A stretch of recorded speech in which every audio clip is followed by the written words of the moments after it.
கர்த்தருடைய பரிசுத்த நாமத்திற்கு மகிமை உண்டாவதாக. திறந்த வேதாகமத்தோடும் திறந்த இருதயத்தோடும் தேவனே உம்முடைய வேதத்தின் அதிசயங்களை பார்க்கும் என் கண்களை திறந்துள்ளோம் என்று ஜெபத்தோடு கூட வாருங்கள்.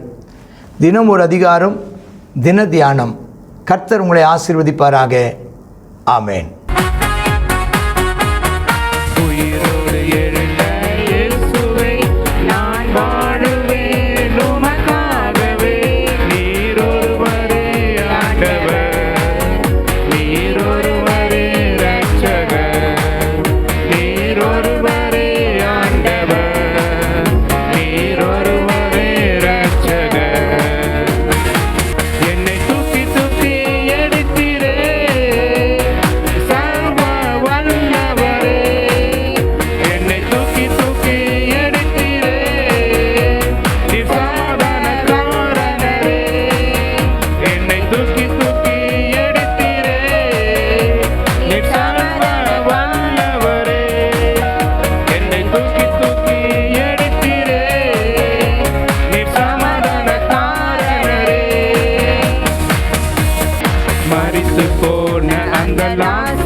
பிலிப்பியர் 2. இந்த பாடுகள் நேரத்தில், கட்டுகள் நேரத்தில், நெருக்கடி நேரத்தில், சோதனைகள் வரும்போது, பலவிதமான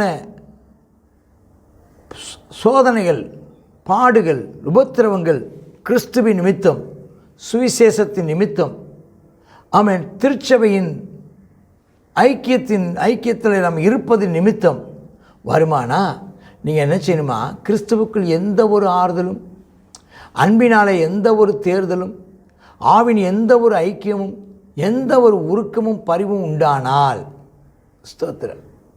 சரி, நான் உங்களை சொல்கிற விஷயங்கள் என்னென்னா, இது முக்கியமானது இதுதான். கர்த்தருக்குள்ள நிலைச்சிருங்க. நம்ம உயிரோடு இருந்தால் மற்றவங்களுக்கு இப்போ பிரயோஜனமாக இருங்க.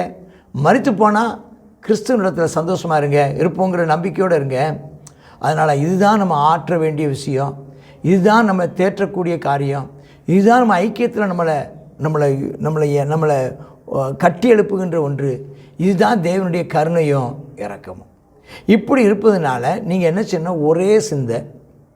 தரிசனம் 6000.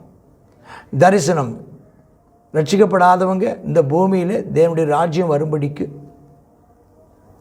தேவன் நம்மை குறித்த தேவனுடைய சித்தத்தை நிறைவேற்றி தேவனுடைய நாமத்தை மகிமைப்படுத்துவதே நம்மை குறித்த தேவனுடைய சித்தமும் நம்முடைய தரிசனமுமாக இருக்கிறது. ரட்சிக்கப்படாதவங்க ரட்சிக்கப்படணும், ரட்சிக்கப்பட்டவங்க கட்டி எழுப்பப்படணும், கட்டி எழுப்பப்பட்டவங்க ரட்சிக்கப்படாதவங்களே தேடி போகணும். இதுதான் நம்முடையதான நோக்கம். ஒரே சிந்தை, ஒரே அன்பு, இசைந்த ஆத்மா, ஒன்றையே சிந்தித்து சந்தோஷத்தை நிறைவாக்குங்க. இதுதான் நீங்கள் செய்ய வேண்டிய காரியம். அதான். ஆமாம், ஸ்தோத்திரம். என்ன விஷயத்தில் தேவனுக்கு ஒன்றை சுயநலம். ஏன்னா சுயநலம் இருந்த உலகம், சுயநலம், தம்பட்டம் அடித்து கொள்கிறவர்களும் வீண் பெருமையை பாராட்டுறேன். நான் அதை செஞ்சேன், நான் இதை செஞ்சேன், கிறிஸ்துவுக்காக போராடினேன், கஷ்டப்பட்டேன், பாடுபட்டேன், வீண் பெருமை பாராட்டுறேன். வேண்டாம். சுயநலத்தினால் செய்யாதீங்க, வீண் பெருமைக்காக ஒன்று செய்யாதீங்க. மனத்தாழ்மையினால் ஒருவரை ஒருவர் உங்களை விட மேன்மையானவர்களா எண்ணி மரியாதை கொடுங்க. நீங்கள் மற்றவங்களுக்கு மரியாதையாக நடந்துக்கோங்க. அதான் ஒரு பெரிய தாழ்மையுள்ள இருதயம் உள்ளவங்களாக இருங்க. கர்த்தர் உங்களை ஆசீர்வதிப்பார். சுயநலம் வேண்டாம், வீண் பெருமை வேண்டாம். அவனவன் தன்னுடைய காரியங்களை மட்டுமல்ல, மற்றவங்களுடைய காரியங்களை பற்றியும் தனக்கானவைகள் அல்ல பிறனுக்கானவைகளையும் நம்ம ஆர்வம் காட்டணும். நம்ம இந்த கிடையவே கிடையாது. நமக்கு இடம் இருக்கான்னு பார்க்குறோம். நம்ம வண்டியை நிறுத்திட்டு இன்னொருத்தன் வண்டியை நிறுத்தணுமே நம்ம நினைக்கிறது இல்லை. ஆமாம், ஸ்தோத்திரம். நம்ம வந்துட்டு போனதுக்கப்புறம் இன்னொருத்தங்க வரணுமே அப்படிங்கிற எண்ணம் இல்லை. நம்ம இந்த இடத்த சுத்தம் பண்ணக்கூடாது, மற்றவங்க அடுத்து இன்னும் மற்றவங்களும் வரும்போது அவங்களுக்கும் உதவியாக இருக்கணும்னு நினைக்கிறது இல்லை. தனக்கு கிடைச்சா போதுன்னு நினைக்காம மற்றவங்களுக்கும் உதவியாக இருக்க பார்க்கணும். கிறிஸ்து இருந்த சிந்தை உங்களுக்கு இருக்கணும். இயேசு கிறிஸ்துவை போல இருக்கணும். அவர் தேவனுடையதான ரூபமாக இருந்தார். தேவனுடைய ரூபம், அவருடைய ரூபத்தில் தான் நம்மளாம் படைக்கப்பட்டோம், தேவனுடைய ரூபம். ஆனால் தேவனுக்கு சமமாக இருப்பதை அவர் கொள்ளையாடின பொருளாக நினைக்கலை. அது ஒரு பெருசாக நினைக்கலை. என்னையும் விடுவிக்கணும், ரட்சிக்கணுங்கிறதுக்காக ஆண்டவர் என்ன செஞ்சிட்டாரு? தம்மைத்தாமே வெறுமையாக்கி அவன் அடிமையின் ரூபம் எடுத்து மனிதனுடைய சாயலானார். அந்த ரூபமும் சாயலுங்க வரும். தேவன் தம்முடைய ரூபத்தின்படியையும் சாயலின்படியையும் மனுஷனை ஆதாமை உண்டாக்கினார். இயேசு கிறிஸ்து தேவனுடைய ரூபமும் தேவனுடைய சாயலுமாக இருந்தவர் மனுஷனுடைய இந்த ஆதாம் நம்ம செத்துப்போன நம்முடையதான ரூபத்திலையும் நம்முடைய சாயல்லையும் பாவ மனுஷ சாயல்லையும் இயேசு வந்தார். அவர் மனித ரூபமாக வெளிப்பட்டு மரணம் வரைக்கும், சிலுவையின் மரணம் வரைக்கும் கீழ்ப்படிந்தவராகி தம்மை தாமே தாழ்த்தினாராம். ஆமாம், நாமளும் அதான் இயேசு கிறிஸ்துவின் மிகப்பெரிய அடையாளம். நாம் மற்றவங்களுக்காக நம்மை தாழ்த்துவதற்கு எப்பவும் ஆயத்தமாக இருப்போம். தேவன் அதனால் அவ்வளோ பெரிய தாழ்த்தினதுனால என்ன கிடைச்சிதான்? அவர் மிகவும் உயரமாக உயர்த்தப்பட்டார். எல்லா நாமத்திற்கும் மேலான நாமம் அவர் கிடைச்சிது. வானத்தில் உள்ளவைகள், பூமியில் உள்ளவைகள், பூமியின் கீழ் உள்ள எல்லாருடைய முழங்காலும் முடங்கும்படிக்கு அப்படி நாமம் உயர்த்தப்பட்டது. பிதாவாகிய தேவனுக்கு மகிமையாக இயேசுவே கர்த்தர் என்று எல்லா நாவுகளும் சொல்லும்படிக்கு, அறிக்கை பண்ணும்படிக்கு மேலான நாமத்தை ஆண்டவர் தந்திருக்கிறார். ஆகவே பிரியமானவர்களே, முக்கியமான சொல்கிறார். இப்போ அவர் நமக்கு அவ்வளோ இயேசு கிறிஸ்துனுடையதான மாடலை சொல்கிறார். இயேசு கிறிஸ்துனுடைய முன்மாதிரியை நமக்கு காமிக்கிறார். அவருடைய தாழ்மை, அவருடையதான நமக்காக அவர் செய்த தியாகம், தாழ்மை, அவருடைய தியாகம், அவருடைய வாழ்க்கை, அவருடைய அன்பு சொல்ல எனக்கு பிரியம். நீங்களும் எப்பொழுதும் கீழ்ப்படுகிறபடியே நான் உங்களுக்கு அருகில் இருக்கும்போது மட்டுமல்ல, தூரத்தில் இருக்கும்போதும் அதிக பயத்தோடும் நடுக்கத்தோடும் உங்கள் ரட்சிப்பு நிறைவேற பிரயாசப்படுங்க. அப்போ இயேசுவின் தாழ்மை, இயேசுவின் தியாகம், இயேசுவின் அன்பு, இயேசுவின் அந்த பிதாவாகிய தேவனுக்கு இயேசு கிறிஸ்துனுடைய கீழ்ப்படிதல், இயேசு கிறிஸ்துனுடையதான ஸ்தோத்திரம் வாழ்க்கை, மற்றவங்களுக்கு பிரயோஜனமாக இருந்த அவருடைய வாழ்க்கையை நாம் கடைபிடிக்கணும். நாமளும் அப்படி இருக்க ஸ்தோத்திரம். ஏன்னு கேட்டிங்கன்னா, அவரே தம்முடைய தயவுள்ள விருப்பத்தையும் செயல்களையும் நமக்குள்ளே உண்டாக்குறார். நீ விட்டு கொடுத்தா போதும். விட்டு கொடுத்தீங்கன்னா நல்ல விருப்பத்தையும் நல்ல செயல்களையும் நமக்குள்ளே அவர் உண்டாக்குகிறவராக இருக்கிறார். நீ பிரயாசப்பண்ண முன்ன சொல்கிறார், ரட்சிப்பு நேர பிரயாசப்படுங்கிறார். எதுக்கு பிரயாசப்படுங்க? அவர் உனக்குள்ளே போட்டிருக்கிற அந்த அன்பை நிறைவேற்றுவதற்கு, உனக்குள்ளே போட்டிருக்கிற விருப்பத்தை நிறைவேற்றுவதற்கு, அவர் உனக்குள்ளே போட்டிருக்கிற சொல்லுகிற என்ன செய்யணும்னு சொல்கிறாரோ அதை செய்வதற்கு நீங்கள் அந்த கீழ்ப்படியுங்கள்.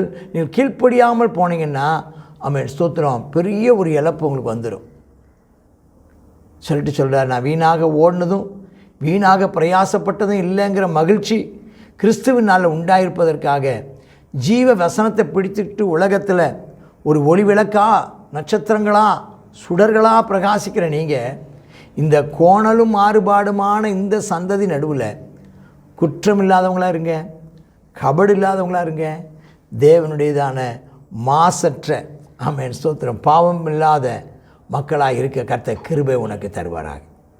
அல்லேலூயா, அல்லேலூயா. எல்லாவற்றையும் முறுமுறுப்பு இல்லாமல் செய்யுங்க, வாக்குவாதம் இல்லாமல் செய்யுங்க. உங்களுடைய விசுவாசமாகிய பலியின் மேல் விசுவாசமே நான் பானபலியாக வார்க்கப்பட்டு போனால் கூட நான் மகிழ்ந்து சேர்ந்து சந்தோஷப்படுவேன். நீங்கள் அதில் மட்டும் ஸ்ட்ராங்காக இருந்துடுங்க, போதும், எனக்கு அது போதும். கர்த்தர் உங்களுக்குள்ளே போடுகிற விருப்பத்தையும் கர்த்தர் உங்களுக்குள்ளே ஸ்தோத்திரம் துவக்குகிற கிரியைகளையும் நிறைவேற்றி முடியுங்கள். உங்களோடு கூட கர்த்தர் இருக்கிறார். எதையும் வீண் பெருமையினால் செய்யாதுங்க. குற்றமற்றவர்களாக இருங்க, மாசற்றவர்களாக இருங்க. ஆமாம், என்னோடு கூட சேர்ந்து நீங்களும் சந்தோஷப்படுங்க சொல்லிட்டு சொல்கிறாரு. இதுதான் முக்கியமான சில சத்தியத்தை 1ஆம் வசனத்துலேருந்து 18ஆம் வசனம் வரைக்கும் கிறிஸ்துவின் மாதிரி, அடுத்ததாக என்ன செய்யணும், அதில் உலகத்தார் மத்தியில் நம்ம இருளான இந்த உலகத்தில், இருளான உலகத்தில், பொல்லாத உலகத்தில், பிசாசு நிறைந்த பிசாசின் கைக்குள்ளே இருக்கிற உலகத்தில், நன்றி இல்லாத உலகத்தில், சுயநலமான உலகத்தில் என் கர்த்தருக்காக பிரகாசிக்க, தாழ்மை உள்ளவர்களாக, தியாகம் உள்ளவர்களாக, அன்புள்ளவர்களாக, கீழ்ப்படுதல் உள்ளவர்களாக, தேவனை மகிமைப்படுத்துகிறவர்களாக வாழ சொல்லிட்டு 19ஆம் வசனத்திலிருந்து இன்னொரு விஷயத்தை சொல்கிறார். தீமோத்தேயை பற்றி சொல்கிறார்.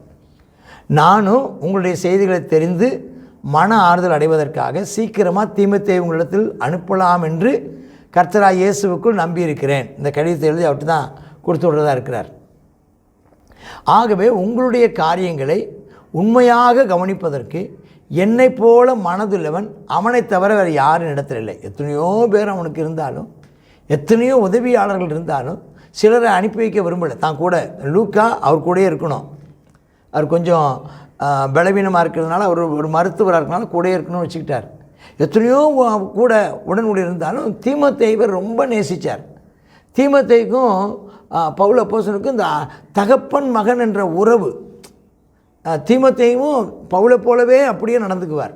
பவுல் போய் ஒரு வேலையை செஞ்சுட்டு வந்தால் எப்படி இருக்குமோ அதே போல் தீமோத்தேயு போனாலும் அதே வேலையை பவுலின் மனது போல செய்கிறவர். மற்ற எல்லாரும் கிறிஸ்து இயேசுவுக்குரியவர்களை தேடாமல் தங்களுக்குரியவர்களை தேடுவாங்க. அவங்க தங்களை அவங்க மனதில் பதிய வைப்பாங்க. ஆனால் தீமோத்தேயு போனான்னா அவன் தன்னை பிரசங்கிக்காமல், தன்னுடைய சுயநலத்தை பார்க்காம, தான் மேலே மக்களை திருப்பிக்காமல், தனக்கு நேரம் ஜனங்களை ஈர்க்காமல் கிறிஸ்துவுக்கு நேரம் எழுப்பார். ஆமென், ஸ்தோத்திரம். பவுல் அப்போஸ்தலனுடைய அன்பையும் கிறிஸ்துவின் அன்பையும் தரிசனத்தையும் சொல்லுகிறவராக இருக்கிறார். தகப்பனுக்கு பிள்ளை ஊழியம் செய்வது போல அவன் என்னோடு சேர்ந்து நற்செய்தி ஊழியம் செய்தான். அவனுடைய உத்தம குணத்தை பாராட்டுறேங்கிறார். அதனால் என் காரியம் எப்படி நடக்கும்னு இப்போ தெரியும் எனக்கு. இந்த இடத்துல வர்ற பெயில் கிடைக்குமா, பெயில் கிடைச்சா நான் கொஞ்சம் வெளியே வந்து கொஞ்ச நாள் இருப்பேன். இல்லை எனக்கு தண்டனை தானா அப்படின்னு. இப்போ நான் விசாரணை கைதியாக இருக்கிறேன். குற்றச்சாட்டு நிரூபிக்கப்பட்டால் நான் தொடர்ந்து சிறைச்சாலைக்குள்ளே போடுவாங்க. குற்றச்சாட்டு நிரூபிக்கப்படலைன்னா என்னை பெயில் கிடைக்கும், எதுக்கு அல்லது விடுதலை கிடைக்கணும், நான் என்ன நேருதுன்னு சொல்லி நான் உங்களுக்கு சொல்லி விடுறேன். அப்படி கிடச்சிட்டுனா நானே சீக்கிரம் வருவேன்னு நான் கர்த்தருக்கு விசுவாசமாக இருக்கிறேன். என்ன ஒரு நம்பிக்கை பாருங்கள், விசுவாசம். Have a good faith, have a good hope. நான் இதிலிருந்து விடுதலை ஆவேன், சீக்கிரமாக நான் அந்த கட்டுகள்லேருந்து விடுதலை ஆவேன். அந்த விசுவாசம் இருக்கட்டும். ஆமேன்.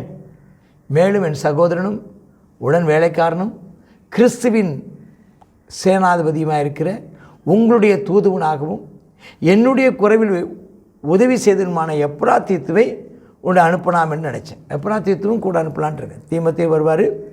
இவனை பற்றி சொல்கிறார் பாருங்க. அவனை பற்றி சொல்லும்போது தகப்பன் பிள்ளை போகாமன்னு, இவனை சொல்லும்போது உடன் வேலைக்காரன். கொஞ்சம் நாளைக்கு அவனோட வயசு கூடினவர்னு நினைக்கிறேன். உடன் வேலைக்காரன். அதே சமயம் கிறிஸ்துவுக்கு ஒரு நல்ல ஒரு சேனாதிபதி, வீரன், படை வீரன். அவன் தேவன் உங்களுடைய தூதுவனாக அவன் தான் உங்கள்கிட்ட செய்திங்க கொண்டு வர்றாரு. ஆமாம், ஸ்தோத்திரம். என்னுடைய குறைவில் அவர் தான் உதவி செய்யும்படி காணிக்கையும் கொண்டு வந்தவர் அவர் தான். அவரை திரும்ப உங்கள்கிட்ட அனுப்ப வேண்டும் நினைக்கிறேன்.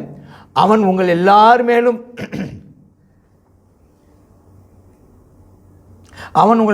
மேலும் வாஞ்சை உள்ளவனும், அவன் வியாதிப்பட்டதை நீங்கள் கேள்விப்பட்டதுனால அதிக மனசோர்வு உடைந்தவனாக இருக்கிறான். அவன் கொஞ்சம் இடையில வியாதிப்பட்டு ரொம்ப கஷ்டப்பட்டான். மரணத்துக்கு எதுவான் வியாதி வந்துடுச்சு, வந்து கஷ்டப்பட்டான், மரணத்துக்கு எதுவாக இருந்தான்.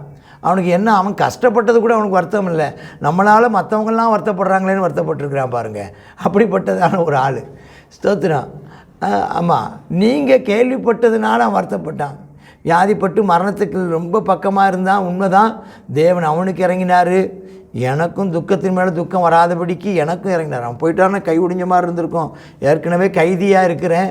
அதில் வேறு எப்பா பிரார்த்தித்து வேறு மறிச்சிருந்தாருன்னா ரொம்ப கஷ்டமாக இருந்திருக்கும். கர்த்தர் எனக்கும் இறங்கினார், அவனுக்கு இறங்கினார், உங்களுக்கு இறங்கினார்.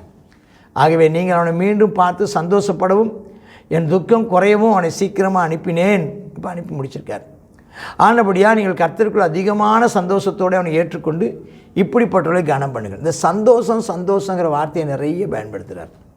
சொல்லிட்டு கனம் பண்ணுங்கள், இப்படிப்பட்டவர்களை கனம் பண்ணுங்கள். நம்ம சபையில் கர்த்தருக்காக பாடுபடுகிறவர்களை கனம் பண்ணுங்கள். கர்த்தருடைய ஊழியத்தில் கர்த்தருடைய ஊழியக்காரருக்கு, தலைமை போதகருக்கு, அவன் உங்களுடையதான சபை போதகருக்கு உதவியாய் ஒத்தாசையாய் இருக்கிற விசுவாசிகளை, மூப்பர்களை, தலைவர்களை கனம் பண்ணுங்கள். ஏன்னா நீங்கள் எனக்கு ஊழியக்காரர் செய்ய வேண்டிய வேலையை அவங்க செய்கிறாங்க. நீங்கள் எனக்கு செய்ய வேண்டிய ஊழியத்தில் உங்களுடைய குறைவை நிறைவாக்குவதற்காக தன் உயிரையும் பெருசாக நினைக்காம கிறிஸ்துவின் ஊழியத்துக்காக மரணத்துக்கு அருளினான். வந்த ஆபத்து கிறிஸ்துவ நிமித்தம் வந்த பிரச்சனை தான், வியாதி. நீங்கள் என்ன செய்யுங்க, அப்படிப்பட்டவனுக்கு நீங்கள் கனம் பண்ணுங்கள். ஏன்னா நான் செய்ய வேண்டிய வேலையை, கிறிஸ்து செய்ய வேண்டிய வேலையை நான் செய்கிறேன், நான் செய்ய வேண்டிய வேலையை எப்பா பிரார்த்தித்து தீமத்தை செய்கிறாங்க. அப்படிப்பட்ட கனம் பண்ணுங்க. ஸ்தோத்திரம். ஆகினால கர்த்தர் உங்களை ஆசீர்வதிப்பாராக. நீங்களும் மற்றவர்களுக்கு உதவிகரமாக இருங்க. உதவிகரமாக இருக்கிறவங்களையும் கனம் பண்ணுங்க. போதகருக்கும் பாடுபடும் பரிசுத்தவான்களுக்காக ஜெபம் பண்ணுங்க. உங்களுக்கு பாடுகள் கஷ்டங்கள் வரும்போதும் பதறாதீங்க, கலங்காதீங்க, விசுவாசத்தில் உறுதியாக இருங்க. கிறிஸ்து நமக்கு முன்மாதிரியாக இருக்கிறாரு. தீமோத்தேயு, எப்பா பிரார்த்தித்து, பவுல் அப்போஸ்தலன் மற்றும் பல பரிசுத்தவான்கள் உங்களுக்கு முன்பதாக முன்னடையாளமாக இருக்கிறாங்க. சோர்ந்து போகாதீங்க, தைரியமாக இருங்க, சந்தோஷமாக இருங்க. பரலோகத்தில் நம்முடைய பலன் மிகுதியாக இருக்கும். Amen, amen. God bless you. நாம் மையப்படுவதாக. பிலிப்பியர் 2வது அதிகாரத்தை பார்க்குறோம். நாம் எதையும் வாதினாலாவது வீண் பெருமைக்காக நாம் செய்யாமல் தேவ நாம மகிமைக்காக செய்ய கர்த்தர் நமக்கு உதவி செய்வாராக. அதிக பயத்தோடு நம்முடைய ரட்சிப்பு நிறைவேற நினச்சேன்மா நம்ம பிரயாசப்படணும். ஈஸியாக ரட்சிப்பு செய்திடாது, வந்துடாது. அதிக பயத்தோடு நடுக்கத்தோடு நம்ம என்ன செய்யணும், நமக்கு கிடைக்கப்பட்டதான் இந்த ரட்சிப்பு கடைசி வரையிலும் காத்துக்கொள்ள கர்த்தர் நமக்கு உதவி செய்வாராக.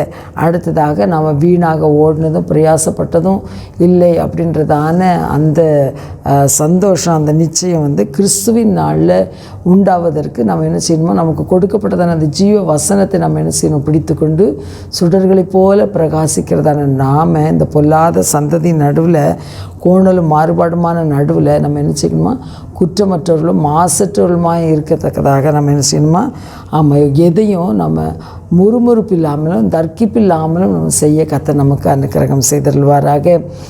தீமோத்தேயு குறித்து சொல்லப்பட்டிருக்கிறது, தகப்பன் தன் பிள்ளைக்கு செய்கிறது போல என்ன செய்கிறான், அவன் என்ன செய்கிறான், அவன் என்ன செய்கிறான், உங்களை உண்மையாய் உங்களுடைய காரியங்களை விசாரிக்கிறவன் அப்படின்னு சொல்லப்பட்டிருக்கிறது. எப்பா பிரதத்தை சொல்லப்பட்டிருக்கு, தன் பிராணனுக்கு தீங்கு வரும்னு நினைக்காம என்ன செய்தானா, கிறிஸ்துவின் நிமித்தமாய் மரணத்துக்கு அவன் என்ன செய்தான், சமீபமாக இருந்தான் என்று சொல்லி பார்க்குறோம். அப்போ தன்னுடைய பிராணனையும் எண்ணாமல் கிறிஸ்துவுக்காக என்ன செய்தானா பிரயாசப்பட்டான். இந்த நாளில் ஒரு தீமோத்தேயு போல, எப்பா பிரார்த்தித்துவர் போல கர்த்தர் நாம் காணப்பட கர்த்தர் நமக்கு அனுக்கிரகம் செய்வாராக. ஜெபிக்கலாம். கர்த்தாவே ஸ்தோத்திரம் அப்பா, ஆமேன் அப்பா. இந்த நாளில் எங்களுக்கு கொடுத்துருக்கிறதான ஆலோசனைகளுக்காக நன்றி அப்பா, ஸ்தோத்திரம் அப்பா. நாங்கள் ஏக சிந்தையும் ஏக அப்பா மனமுடையவர்களாய் காணப்பட உதவி செய்யுங்கப்பா.